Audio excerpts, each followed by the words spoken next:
So we've had quite the week, Dr. Dyer, and you know that this is going to be our last show for a couple of weeks because you're going to be on the cruise, on the I Can Do It cruise. Mm-hmm. So I want to give people a chance to talk to you and get in touch with you. But I mean, just what an amazing week that we went through.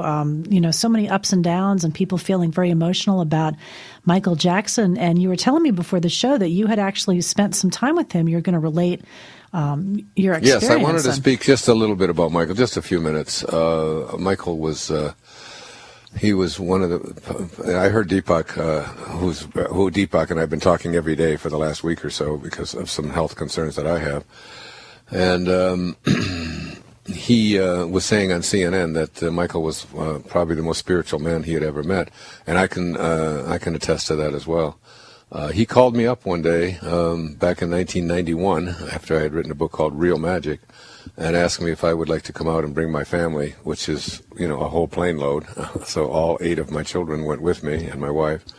And we spent 5 days out there at Neverland with him, just talking to him. I went up on a mountain up there and just the two of us talked. And his question to me was, is there such a thing as real magic, and what is it, and how do I get it, and I want to know about it. And he was just so filled with excitement about this. And what I really, what concerns me when I see particularly a lot of the messages that are coming in on the internet about people making accusations about this man, and that troubles me a great deal because this was the kindest, sweetest, most beautiful human being, and I trusted my children with him. Obviously, he when he was out there at Santa Maria County, there out in Neverland, the prosecutor there had a real desire to do something, to go after him.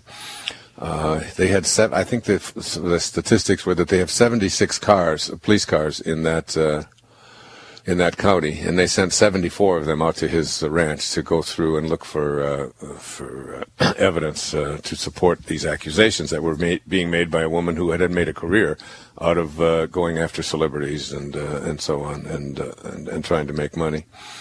And in the same county, there were many of the priests that had been not only accused but had admitted to sexually molesting young boys, but they didn't send any cars out for them. And then all of the evidence that they acquired was presented to a jury of not of his peers, but of people who were not, even that friendly toward him.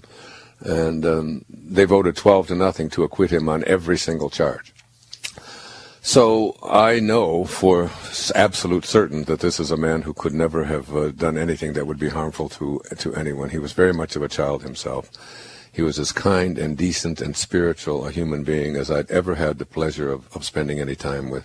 I dedicated one of my books to him. When you look at his enormous talent and the commitment that he had to ending world hunger, for example, he personally was responsible for cutting the number of people starving to death on this planet in half back in the 1980s and 1990s with We Are the World. It was totally, and he took no money for it at all.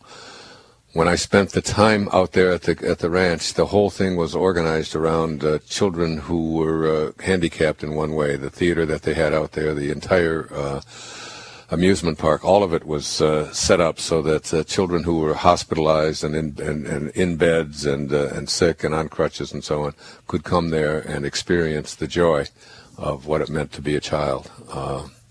This was a beautiful, beautiful human being, someone who will go down in history as one of the greatest entertainers ever. But more than a great entertainer, this was a great man who lived a very tortured life, particularly in the last several years of his life. I think being accused of those kinds of things when his heart was so pure, I think it must have taken its toll. It took a huge toll. It took a huge toll on them. I was telling my children last night, I said, anybody can make an accusation such as that. They could have made an accusation when my wife and I split up. I mean, and I've heard of people. I just talked to a friend of mine who was in practice as a physician, and he had an affair, and his wife got angry at him, and she went out and made accusations about him and their children in that light, none of which was ever true, and it was all dropped. But ultimately, it ended in his suicide. So these kinds of accusations, these kinds of things that people say, be very careful about that, and know in your hearts from me, if you trust me, that my time with him in those 5 days back in 1991 solidified for me that this was a transcendent being who had not only enormous talent but a heart as big as the sky.